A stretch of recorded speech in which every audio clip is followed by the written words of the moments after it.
Hi there and welcome to my second video in the series 80s Drummer, in which I go through my drum lessons that I had with Paul Francis, the marvellous drum teacher from Great Hawksley in Essex in the 1980s. Now this is my second lesson, and you'll see here all written out by hand by the great man himself. Not quite so much ground covered in this lesson as the first lesson, in which I learnt pretty much most of drumming.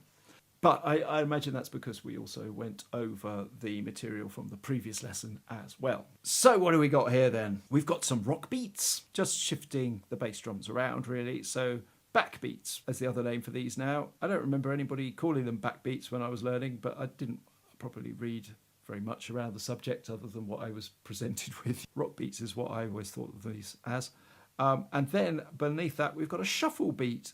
Now again, this is written out with a dotted rhythm. I've never been very sure about how strict we need to play these dotted rhythms, so I'm going to play it probably with a bit more of a triplet feel than a strict shuffle, although I've heard shuffles played quite strictly as well.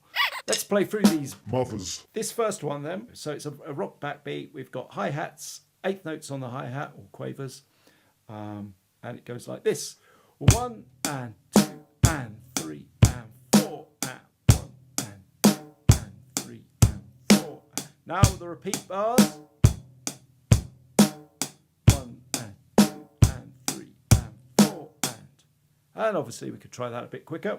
1 and 2 and 3.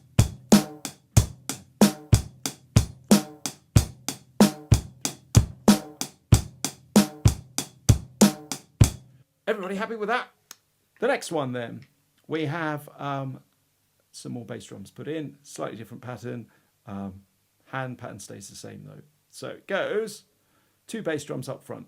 1 and 2 and 3 and 4 and 1 and 2 and 3, 4 and 1 and 2 and 3 and 4 and 4.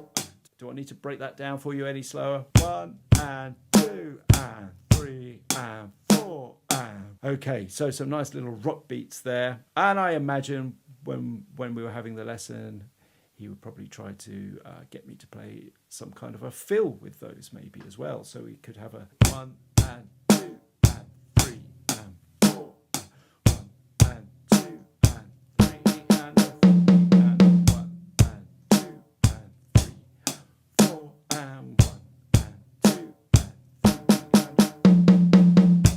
Something along those lines with some semiquavers thrown in for good measure. Okay, so moving on to the shuffle beat.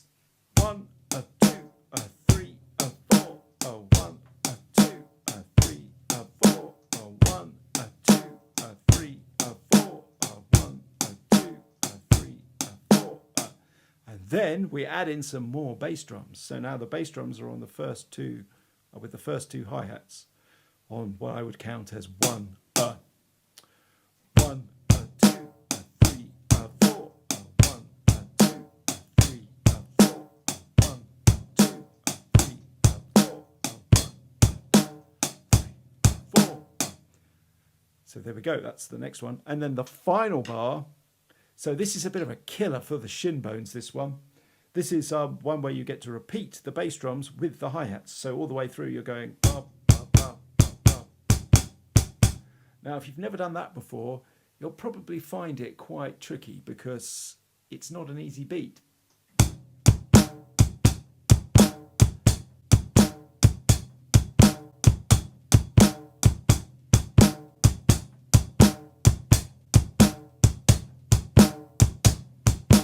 So what I find has always helped me a little bit, and it's usually because if I haven't played that sort of pattern for a while, then you can start to feel it in your shins sometimes. It's a good idea to change your foot position, so you could try heel down. You can't see my heel down, but my heel is now down on the pedal. And when that starts to hurt, you just transition to heel up. Like that. Which again, you can't see me doing. But that just shifts the position. And that shift of position swaps over which muscle groups are really kind of involved in playing that pattern on the bass drum. Well, we'll leave that for now, so I hope that was interesting. Lesson number 2, that dates from July the 9th, 1986.